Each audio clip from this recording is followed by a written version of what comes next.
Entrepreneuriat des jeunes et ses difficultés. Quelles sont les barrières à l'éclosion de l'entrepreneuriat des jeunes en RDC?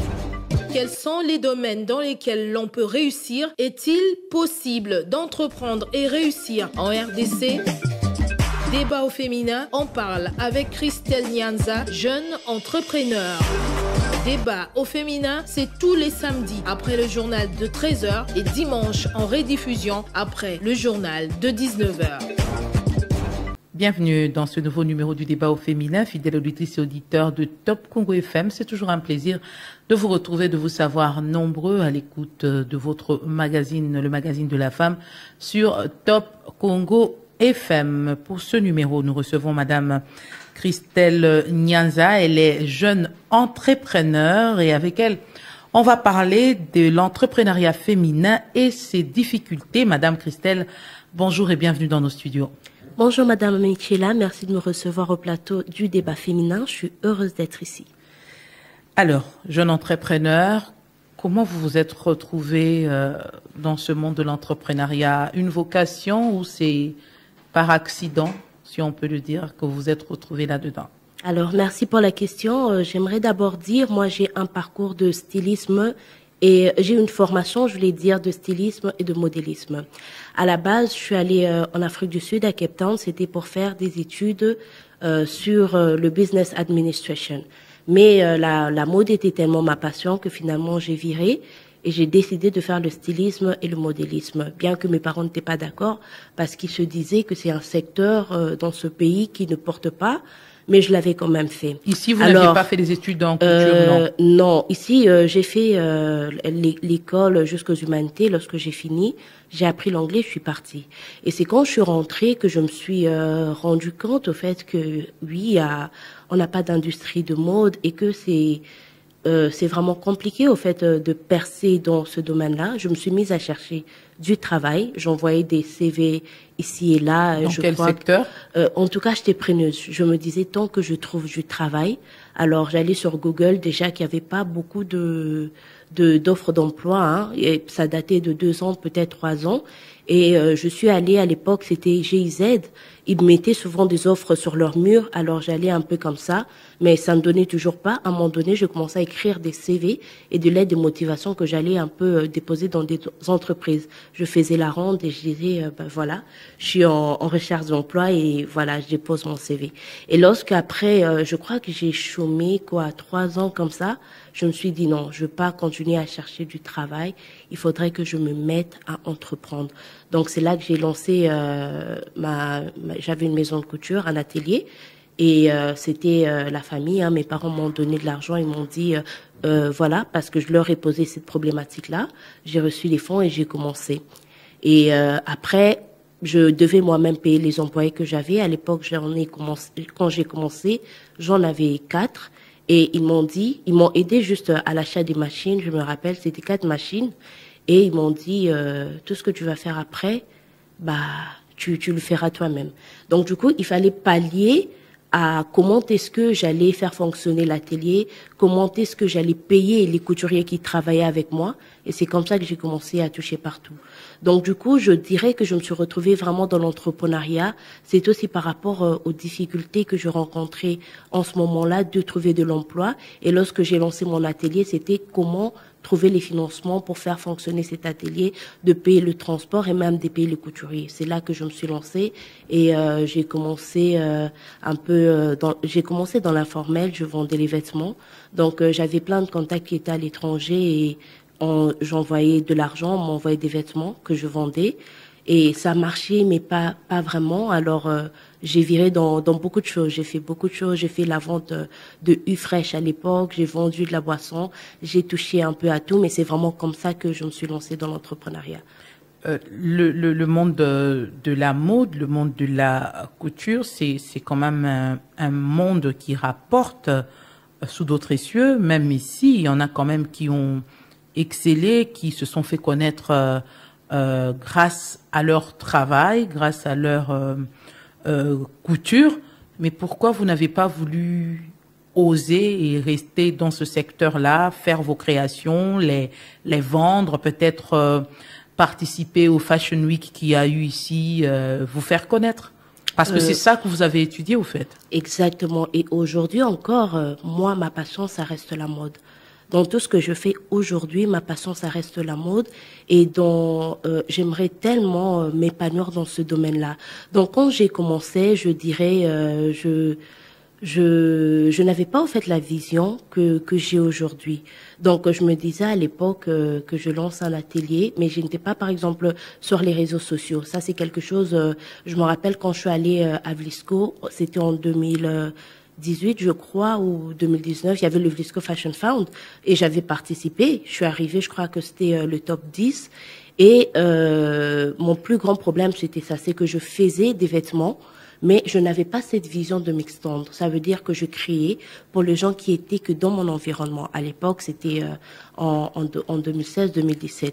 Donc, je pense d'abord, premièrement, c'était la vision que j'avais. Lorsque tu n'as pas une vision de t'expandre dans ce que tu es en train de faire, tu es un peu limité. Donc, je me dis, je me suis d'abord mise moi-même des barrières. C'était par rapport aussi à la vision que j'avais d'abord de ce que je faisais. Mais aujourd'hui, cette vision est tout à fait autre. Et même dans ma manière, parce que j'avais fermé l'atelier pour 3 ans, là, je viens de reprendre et je fais les choses différemment que quand j'avais commencé. Et je peux dire Est-ce que vous aviez appris des erreurs du passé qui peuvent peut-être aider d'autres qui nous suivent? Exactement. Par exemple, quand j'ai eu mon atelier de couture, bien que je faisais que pour des gens qui étaient dans mon entourage, j'arrivais à faire de l'argent. Mais mon plus grand problème que j'ai eu, si je suis honnête avec moi-même, c'est le fait que je ne savais pas gérer mes finances. Ça veut dire que je pouvais gagner de l'argent parce que on aura produit, je me rappelle même, quand j'ai commencé, je faisais pour mon père et au travail. Et les gens aimaient, ils m'emmenaient des marchés comme ça. Il y a un collègue qui va prendre 10 chemises, qui va demander comment dire, à passer des commandes. À passer des commandes. Mais dès que je percevais cet argent, ben je les utilisais non pas pour extendre mon atelier, mais c'était vraiment pour des besoins personnels. Et je crois que c'est vraiment la mauvaise gestion de finances, moi qui au départ m'a beaucoup condamnée et qui a pas permis que je puisse aller au-delà. Donc c'est surtout ça que je veux dire si je suis honnête avec moi-même. Est-ce que on peut dire qu'il y a des opportunités qui s'offrent aux jeunes entrepreneurs aujourd'hui en République démocratique du Congo? Oui, il y a des opportunités, mais il faudrait être informé de ces opportunités. Aujourd'hui, moi, ce que j'ai compris en tant que jeune entrepreneur, il faudrait pas attendre que les choses viennent à vous. Moi, longtemps, j'étais dans cette position-là, de me dire, mais rien ne marche, on entreprend, mais il y a pas d'opportunité. Après, moi, les opportunités, je les ai vues dans les réseaux sociaux. Ça veut dire qu'à un moment donné, je me suis mise à la recherche de l'information. Et c'est là que j'ai commencé à découvrir des jeunes qui excellaient dans d'autres domaines. Je me disais, mais comment est-ce qu'ils font? On est dans un même environnement, on va blâmer l'environnement, mais j'arrivais à voir quand même qu'il y en a qui s'en sortaient. Alors, qu'est-ce que j'ai commencé à faire? J'ai d'abord commencé à aller, par exemple, dans des forums, dans des conférences, pour pouvoir être en contact avec ces jeunes-là. Par exemple, il y avait des forums qu'on organisait où, à l'époque, je partais beaucoup à CEPAS, le centre de recherche, et c'est là que j'ai rencontré des entrepreneurs qui parlaient un peu de leur parcours, comment est-ce qu'ils ont quitté le secteur informel. Donc, je me dis, les opportunités, il y en a, mais c'est à nous, en fait, de le chercher, c'est à nous de chercher l'information. Parce que tant qu'on ne bouge pas et qu'on attend que ça vienne à nous, on attendra longtemps. Vous aviez tantôt parlé de la vision, qui était une grande barrière. Oui. Est-ce qu'on peut dire aujourd'hui que beaucoup de jeunes n'arrivent pas à évoluer parce que ils n'ont pas de vision et aussi parce qu'ils ne savent pas gérer les bénéfices qu'ils génèrent? Oui, je veux dire que la vision joue beaucoup.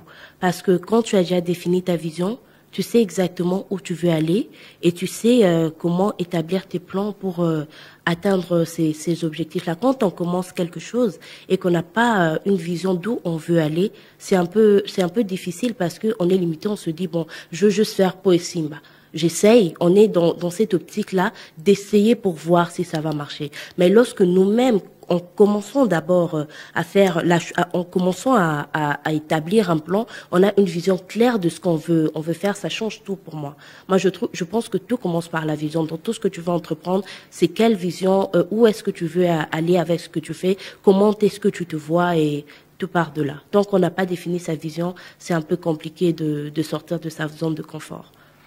Est-ce que vous êtes en contact avec les autres jeunes entrepreneurs et de quoi parlez-vous exactement? Est-ce que vous échangez sur l'environnement dans lequel vous évoluez, les difficultés, les opportunités qui s'offrent à vous? Oui, moi je commençais par exemple dans le secteur de la mode. Je me rappelle, j'étais à la LISAM et j'avais rencontré des jeunes designers là-bas. Et à l'époque, je crois que c'était en 2017, on avait créé notre comité, mais aujourd'hui il est disloqué parce que, en tout cas, la plupart aujourd'hui sont à l'étranger. Alors, je me rappelle quand on a commencé, on essayait un peu d'avoir l'appui, par exemple, de l'ISAM. C'était pas trop ça. Après, on avait organisé, je me rappelle, c'était une conférence où on avait invité des gens qui perçaient déjà dans le domaine de la mode. Et ils sont venus, mais quand on cherchait, par exemple, des partenariats, c'était des barrières des portes qui étaient fermées parce qu'ils disaient, bon, la mode, on voit pas qu'est-ce que ça peut apporter à la RDC. Par exemple, les entreprises où on partait avec notre projet, ils trouvaient pas que c'était porteur. Mais les gens s'habillent tous les jours. Oui, et vraiment les portes étaient fermées parce que les gens disaient bon, ils trouvaient pas au fait l'impact de la mode. Tout ce qu'on porte au fait vient de l'étranger et ils se disaient ben pourquoi est-ce qu'on va marcher avec vous alors que nous on voit pas ce qu'on va gagner exactement. Donc du coup, c'était quoi la qualité des produits qui posait problème? Non, au départ au fait on voulait faire des campagnes des sensibilisations. Pourquoi? Parce que déjà, à l'époque, à l'ISAM, il y avait ce système où on disait aux jeunes de porter leurs propres vêtements. Je pense qu'aujourd'hui, ça existe encore, où on dit, vous n'allez pas porter des pantalons, portez des vêtements que vous créez. Alors, on voulait commencer par des campagnes de sensibilisation pour pouvoir appeler les gens à porter ce qui s'est fait localement. Et aussi, même par rapport aux jeunes qu'on rencontrait à l'époque à l'ISAM, je me rappelle, eux, pour nombreux, parce que l'ISAM, c'est beaucoup de femmes, on doit le dire, il y a très peu d'hommes, et pour nombreuses femmes qui sont là-bas, elles le faisaient un peu, c'était pas par passion, c'était bon, azapa maka c'était nabakour mususu, on va un peu aller la mettre à Yekolata Kotonga.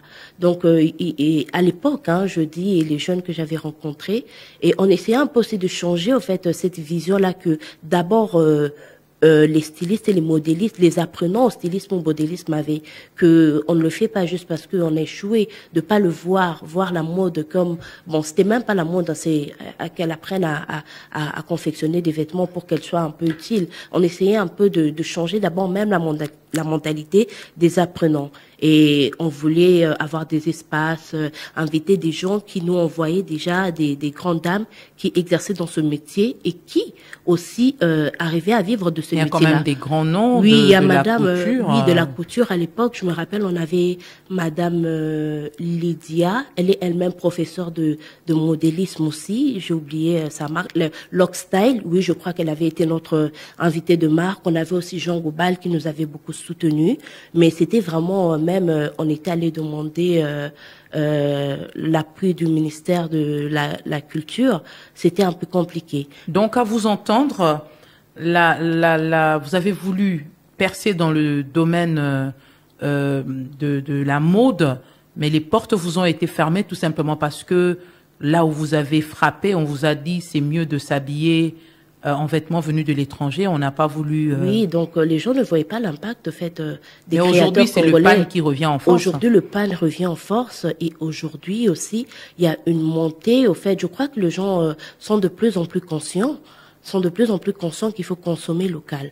Les gens sont de plus en plus... Et je crois même que aujourd'hui, par rapport à ce que j'observe en termes de mode, c'est que les réseaux sociaux jouent beaucoup. Moi, ce qui m'a fait défaut aussi, je me suis pas très vite mis sur les réseaux sociaux.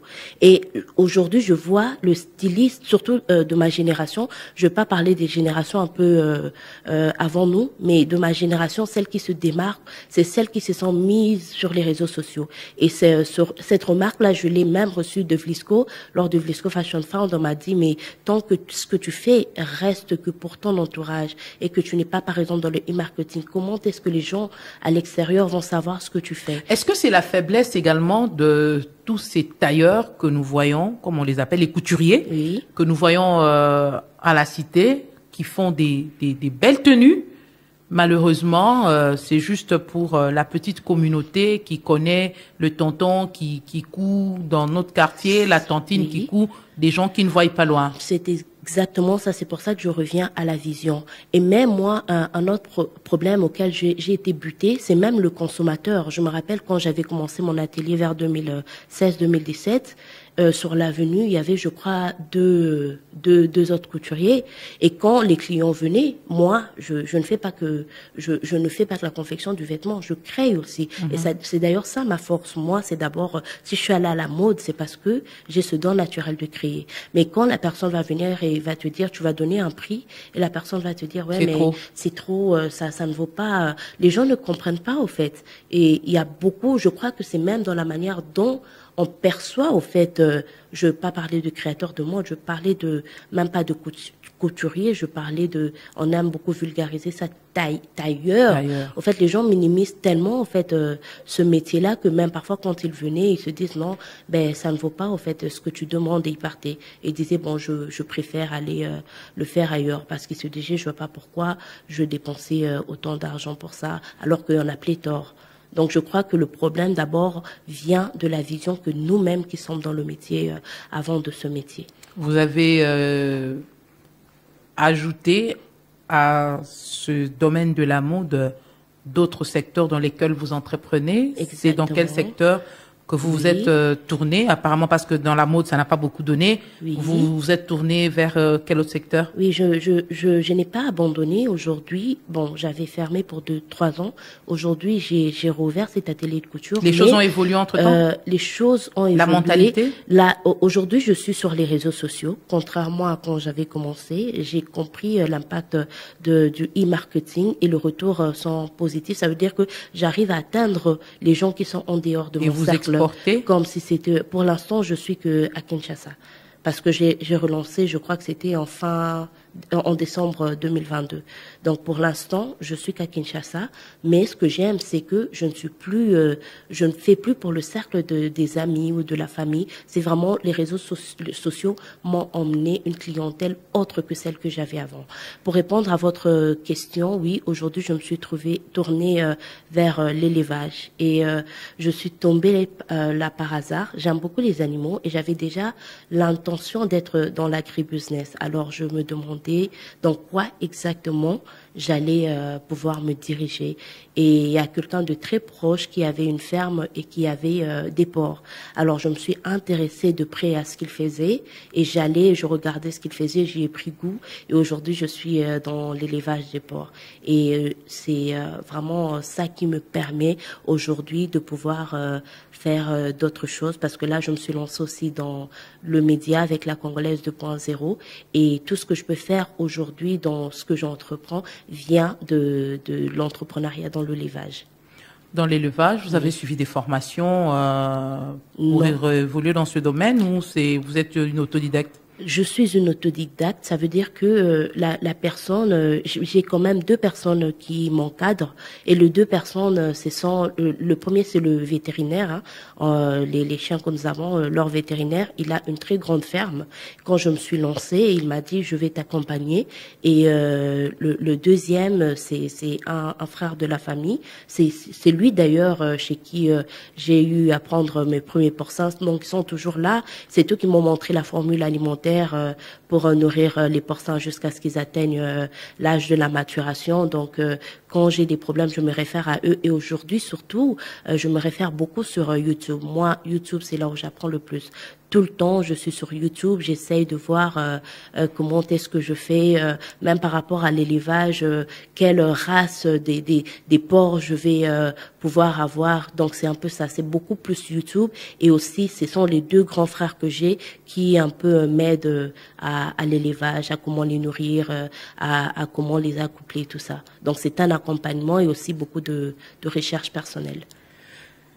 Est-ce que les projets des jeunes entrepreneurs aujourd'hui sont porteurs? Est-ce que ces projets peuvent contribuer au développement de la République démocratique du Congo? Oui, on dit souvent cette phrase-là que les jeunes sont l'avenir de demain. Moi, je parlais de ces jeunes qui se démarquent. comme je l'ai dit aujourd'hui, moi j'ai compris qu'il faut aller chercher l'information.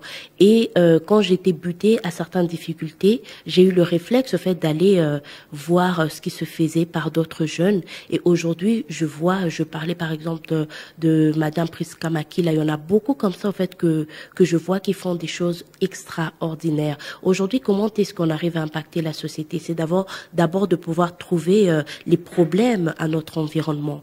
Et c'est ça, au fait, les gens qui entreprennent et qui impactent leur communauté, ça veut dire ils étudient l'environnement dans lequel ils évoluent et ils voient les problèmes auxquels ils sont confrontés et ils cherchent à trouver une solution. Quand on entreprend, parce qu'on répond à un problème, auquel la communauté est confrontée, je pense que oui, on apporte de l'impact. Et aujourd'hui, il y a beaucoup de jeunes comme ça qui sont dans l'entrepreneuriat. Ils répondent au fait aux besoins de la communauté. Et je le vois sur les réseaux sociaux, je les rencontre dans les conférences. Oui, cette jeunesse a de la place. Oui, cette jeunesse entreprend et impacte leur environnement. Avant d'atteindre une grande sphère, on commence par impacter son environnement et j'en rencontre beaucoup comme ça dans des forums, dans des conférences et même sur les réseaux sociaux.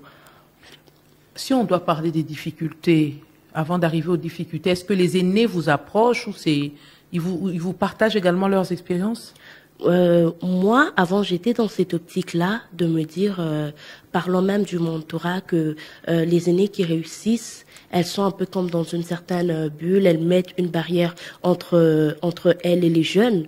Mais après, je me suis rendu compte que tant que tu n'auras pas frappé la porte, tant que tu ne les auras pas approchées, elles resteront là où elles sont et tu resteras. Au fait, elle a réussi, elle a un parcours, elle a réussi. Toi, tu veux réussir. C'est à toi d'aller vers la personne, par exemple, que tu admires dans le domaine où tu es. Tant que tu ne l'auras pas fait, elle a réussi, elle est connue, elle a d'autres occupations, elle va pas commencer à aller à regarder ces jeunes, mais qu'est-ce qu'ils font? Non, c'est à nous. Tu es dans tel domaine et tu veux, par exemple, bénéficier de l'expérience de l'aîné, va approcher cet aîné. Avant, je n'étais pas dans cette optique-là, mais aujourd'hui, on le fait et elle ne nous ferme pas les portes. Aujourd'hui, d'ailleurs, je dirais que si j'ai atterri à Top Congo FM, c'est parce qu'on a eu le courage d'aborder Monsieur Christian Lusakweno.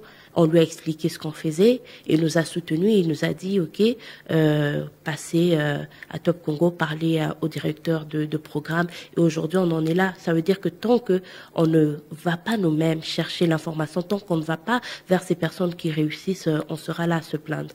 Il faut juste les aborder et généralement, même lorsqu'on les aborde, ils nous demandent qu'est-ce que tu fais. Après avoir parlé, ils te disent mais comment est-ce que je peux t'accompagner? Mais ça, tu ne vas pas le savoir tant que tu n'as pas eu le courage d'aborder la personne. Donc parfois, le frein, on se met nous-mêmes parce qu'on n'aborde pas ces gens-là.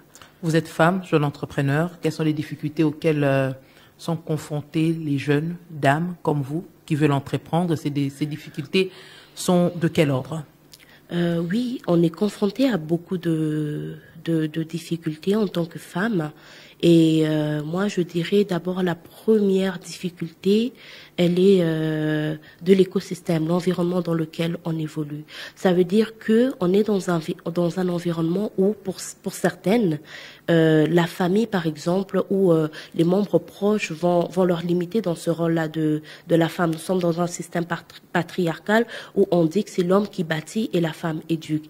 Alors, pour les aînés, moi je le dirais même, il y a de ces aînés qui vont te dire yo pourquoi t'aimes faire tout ce que tu fais au fait? Fais comme nous, attends-toi à te marier et puis tu seras là à pousser un peu ton homme pour que lui il réussisse. Donc la première barrière, je crois que c'est d'abord l'écosystème, l'environnement dans lequel on évolue. Moi j'ai la chance, j'ai des parents, des frères, des sœurs qui me soutiennent dans ce que je fais. Ça veut dire que quand je parlais de mes projets, ils vont pas me limiter à ouais tu n'es qu'une femme, reste là. Parfois même je manque des financements, ce sont mes proches qui me soutiennent. Mes parents me soutiennent, mon entourage me soutient. La première barrière, elle est d'abord celle-là. La deuxième barrière, je crois que c'est aussi les finances. Les finances...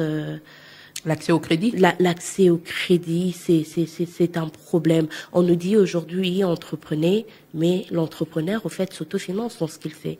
Et au-delà de l'autofinancement, il faut aussi avoir des crédits. Mais quand tu t'approches, moi je me rappelle, je suis allée, c'était à Finca, pour avoir un crédit, mais c'est toute une procédure, au fait. Il y a beaucoup de barrières quant au financement. Il y a l'écosystème qui compte aussi. Et aussi, je dirais, il y a l'encadrement technique. Ça veut dire quoi? Ça veut dire que on veut se lancer dans un domaine, mais on n'a pas les bases, au fait, du mais domaine dans lequel... Il y a toute une agence qui s'occupe du développement de l'entrepreneuriat, la NADEC. Est-ce que vous l'avez approché? Est-ce qu'on a approché? C'est ça aussi. Parfois, la barrière peut être nous-mêmes. Comme je dis, on ne va pas à la recherche de l'information.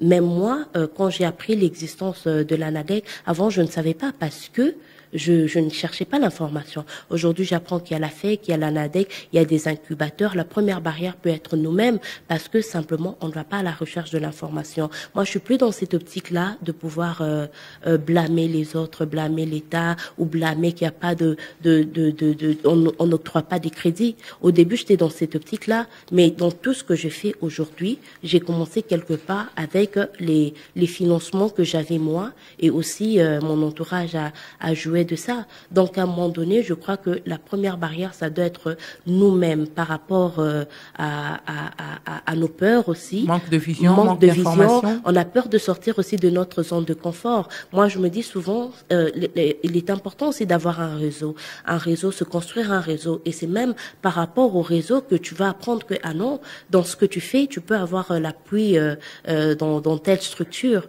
Il faut sortir de sa zone de confort. Il faut aller chercher l'information. Ça, c'est très important. Moi-même, je rencontre des plus jeunes que moi.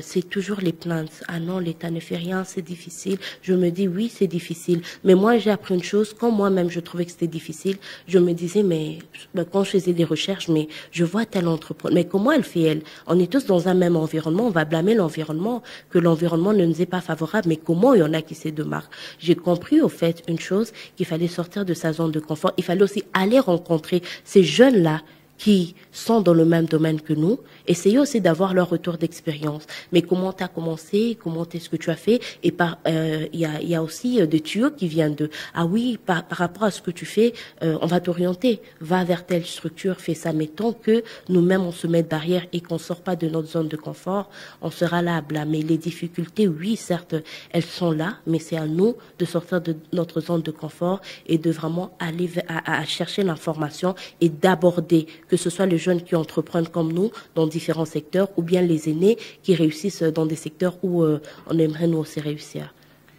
Plusieurs jeunes entrepreneurs préfèrent évoluer dans l'informel au lieu de formaliser leurs entreprises, être en règle avec l'État, s'enregistrer, être en règle avec tous les documents. Pour quelles raisons? Oui, je dirais les tracasseries administratives aussi. Donc, on se dit déjà que je suis moi en train de me chercher avec les peu de moyens que j'ai. Il faudrait encore que j'aille payer les taxes. Et quand on va, par exemple, pour se faire enregistrer, il y a toujours beaucoup de tracasseries. Je crois que ce qui fait que beaucoup de jeunes restent dans l'informel, c'est les tracasseries et aussi, bon, moi je me dis quand on veut s'extendre, on veut aller loin, mieux vaut être dans l'ordre. Même si il y aura des tracasseries, mieux vaut suivre la marche, mieux vaut s'approcher au fait des structures qui vont nous formaliser. Et même quand on s'approche, par exemple, des grandes structures, lorsque tu es formalisé, ils trouvent que tu es sérieux dans ce que tu fais. Quand tu es dans l'informel et puis et que tu abordes par exemple certaines hautes structures et qu'on voit que t'es pas formalisé, c'est un peu comme un manque de sérieux dans ce qu'on fait. Je crois qu'il y a d'abord les tracasseries qui nous font peur. On se dit on n'a pas assez de finances et que moi je vais aller déposer toutes mes finances là-bas. Et il y a aussi la vision aussi dans ce qu'on est en train de faire. Moi, j'aimerais formaliser mon entreprise parce que je sais que si je formalise, par exemple, si tu veux aller trouver du crédit à la banque, il faudrait se formaliser. Mais si tu ne le fais pas et que tu vas à la banque, on va te dire c'est la première étape à faire. Donc, je crois que c'est d'abord, il faut que le jeune quitte cette peur-là. Ça revient tout le temps, les tracasseries administratives. Il faudrait quitter vraiment cette peur-là et de pouvoir faire les choses selon la norme.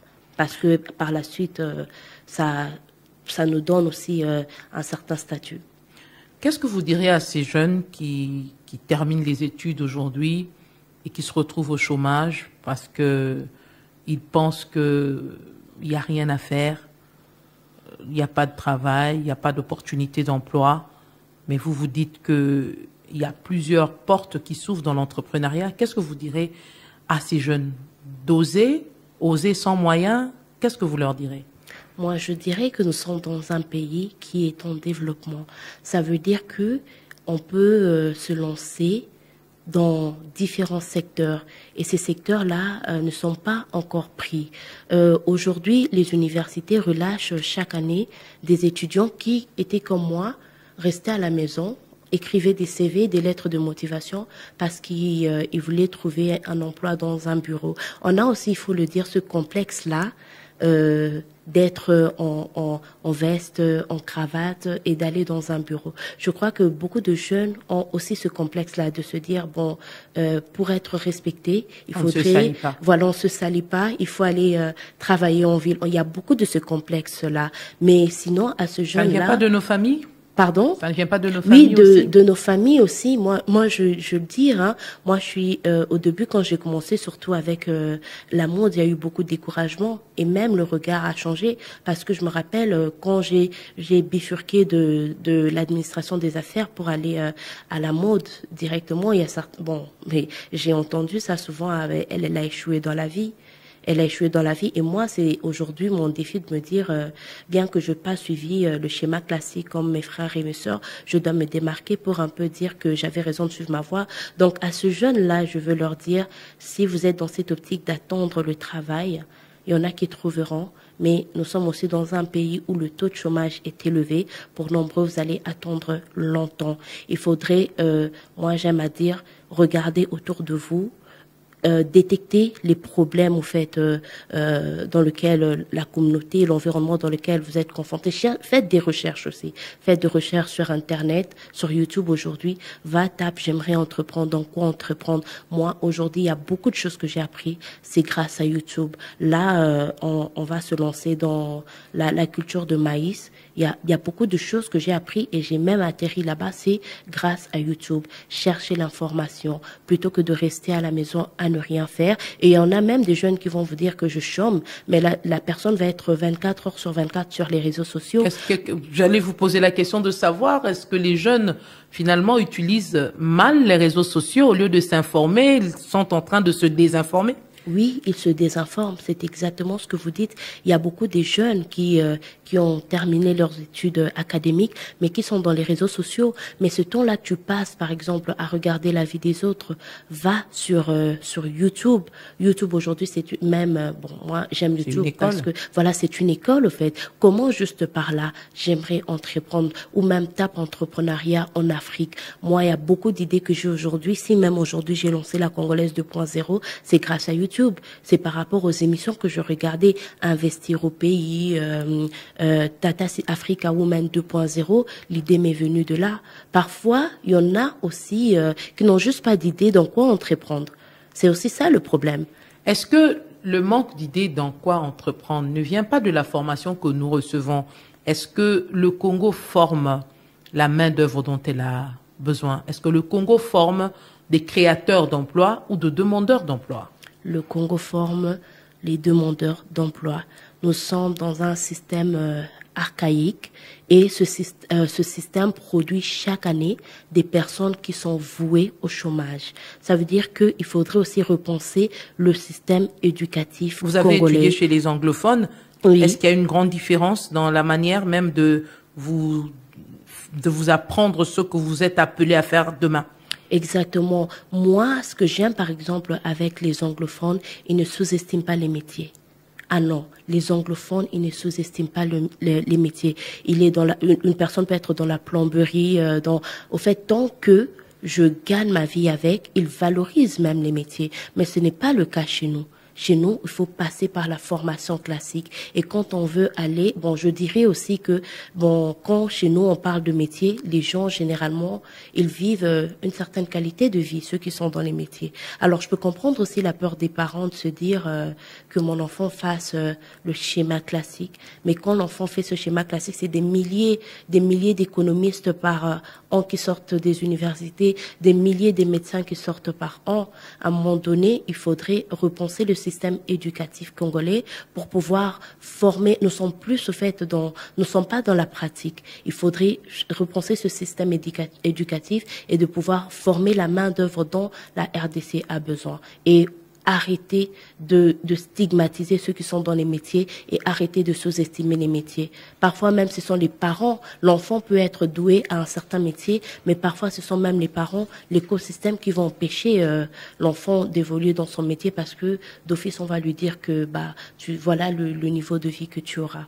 Vraiment, c'est ce côté-là de stigmatiser ceux qui font les métiers et de beaucoup minimiser les métiers. Or, c'est très important. Vous estimez que si on avait dans ce pays des gens, plus d'une personne, des centaines de personnes, des milliers de personnes qui avaient gagné leur vie grâce à la couture, grâce à la mode, vos parents, vos proches auraient porté un autre regard sur la passion qui vous a animé au départ?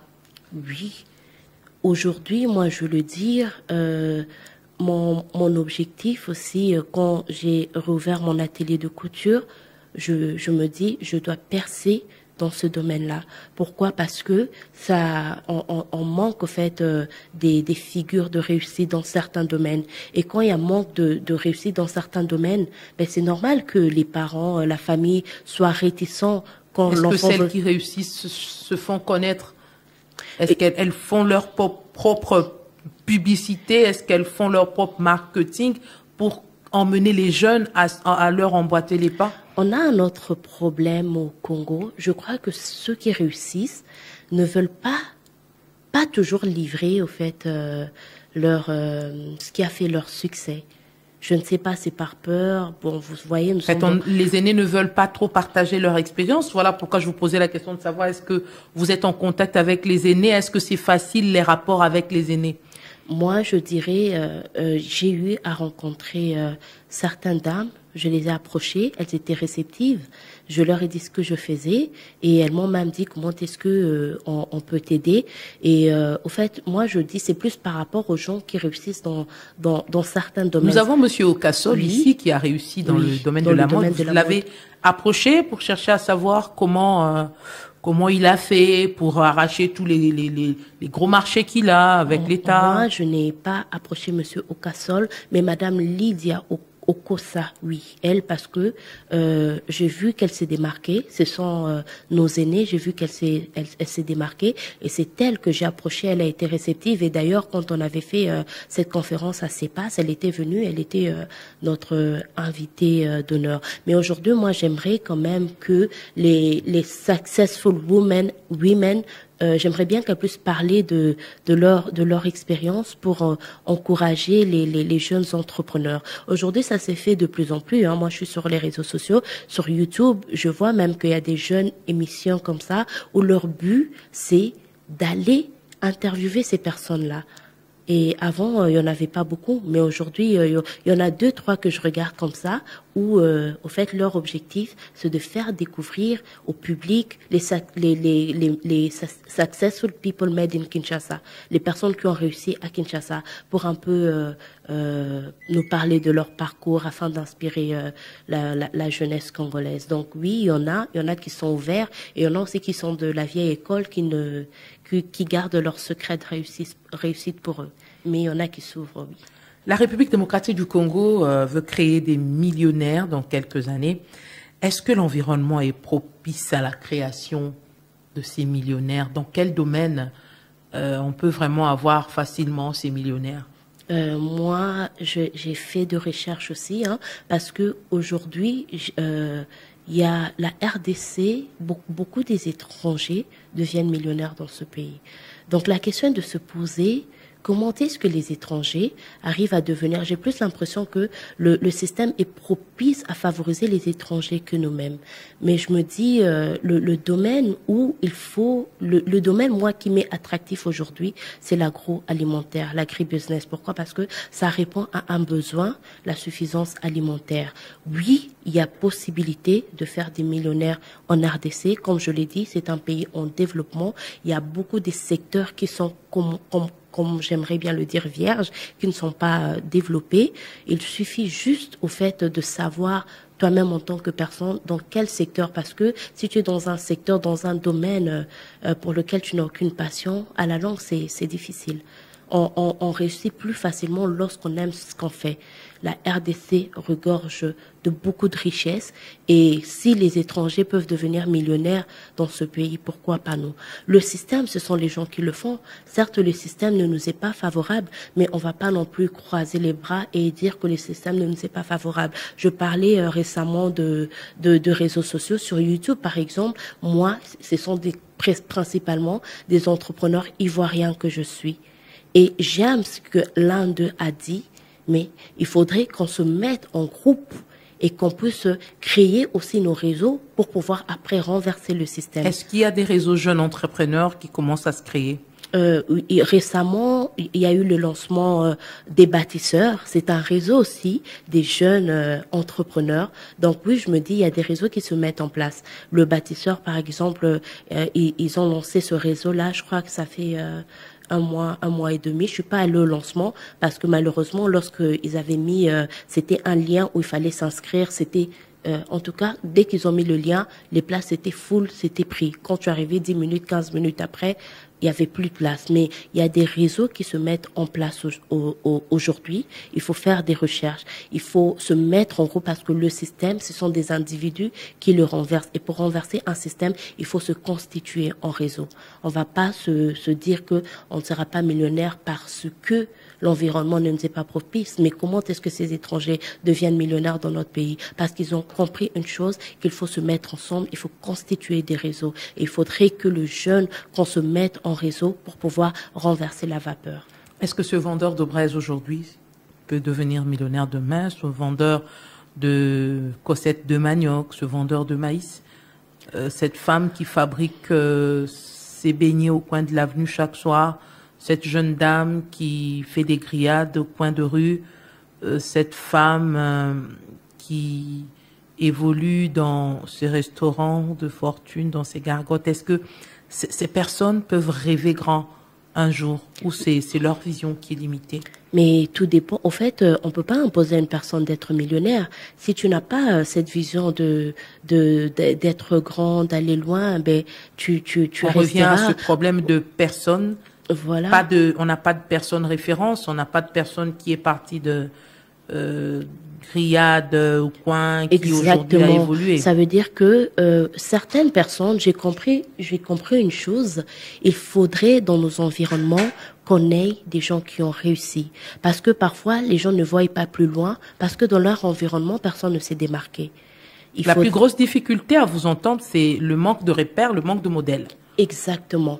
Et moi, aujourd'hui, d'ailleurs, ce que je dis, avec la Congolaise 2.0, quand on leur parlait, le plus grand problème, c'est la représentativité. J'ai compris qu'il est important de montrer des modèles des réussites congolais, pas étrangères, parce qu'il y en a pléthore, de montrer des modèles des réussites de modèles de réussite congolais à la jeunesse, parce que parfois on a du mal à se projeter parce qu'on n'a pas vu quelqu'un de notre environnement être propulsé très loin. Mais aujourd'hui, moi je suis contente parce que il y a de plus en plus des femmes et des hommes congolais qui réussissent, et même dans la pensée de la jeunesse aujourd'hui on a des modèles. Certes, il y en a pas pléthore, mais moi-même je peux en citer dans la vision que j'ai. Je me suis dit il y a telle dame, je regarde souvent, je me dis dans tel domaine j'aimerais bien être comme telle dame. Oui, il faudrait avoir des modèles de référence, parce que quand on a un modèle de référence qui sort de notre communauté, en tant que personne, ça nous pousse aussi à changer la vision en fait de la vie qu'on vit, parce que parfois on peut être buté à la réalité qu'on connaît, mais si on voit quelqu'un qu'on connaît être au sommet, mais à un moment donné ça doit nous intriguer de se dire comment est-ce que dans un même environnement telle personne peut briller. Ça veut dire que ce questionnement-là même, ça pousse au fait la personne à changer son mindset. Beaucoup des personnes, leur mindset n'est pas changé parce qu'ils n'ont pas de personnes directes qui leur ont impacté, qui sont sorties de leur communauté. Donc c'est important d'avoir de plus en plus de modèles de réussite congolais et qui sont sortis des mêmes environnements et des mêmes communautés que nous. Des modèles, c'est ça qui manque, c'est la grande difficulté, c'est à ça qu'il faut répondre, c'est le problème, le gros, je crois qu'il faut résoudre, des modèles qui vont servir d'exemple et de modèle d'inspiration aux jeunes Congolais. Je crois que c'est par là que nous allons mettre un point final aujourd'hui. Merci beaucoup, Madame Christelle Nyanza. Nyanza, oui. Jeune entrepreneur par plusieurs casquettes. Nous vous souhaitons d'évoluer et d'exceller dans ce que vous faites. Merci d'avoir accepté notre invitation et d'avoir répondu à l'invitation du débat au féminin. Nous espérons que votre expérience va servir à plusieurs jeunes qui veulent entreprendre mais ne savent pas par où commencer. Nous espérons aussi que vous aurez inspiré plusieurs jeunes qui n'avaient peut-être pas jusque-là une idée sur ce qu'ils peuvent faire. Merci à vous, fidèles auditeurs, de nous avoir suivis. Le prochain rendez-vous, c'est dans une semaine, Dieu voulant. D'ici là, apportez-vous bien. N'oubliez pas, le rendez-vous, c'est tous les samedis après le journal de 13h et en rediffusion le dimanche après le journal de 19h. Merci à toute l'équipe technique qui nous a permis d'arriver chez vous. Merci à Isabelle Mwengo qui nous a aidé dans la préparation de cette émission. Merci à Miguel Menaka, tout coordonné, Patrick Mungongo, Jacques Andinga. Merci à vous, fidèles auditeurs, de rester fidèle au programme de Top Congo FM. À très très bientôt. Entrepreneuriat des jeunes et ses difficultés. Quelles sont les barrières à l'éclosion de l'entrepreneuriat des jeunes en RDC? Quels sont les domaines dans lesquels l'on peut réussir? Est-il possible d'entreprendre et réussir en RDC? Débat au féminin, on parle avec Christelle Nyanza, jeune entrepreneur. Débat au féminin, c'est tous les samedis après le journal de 13h et dimanche en rediffusion après le journal de 19h.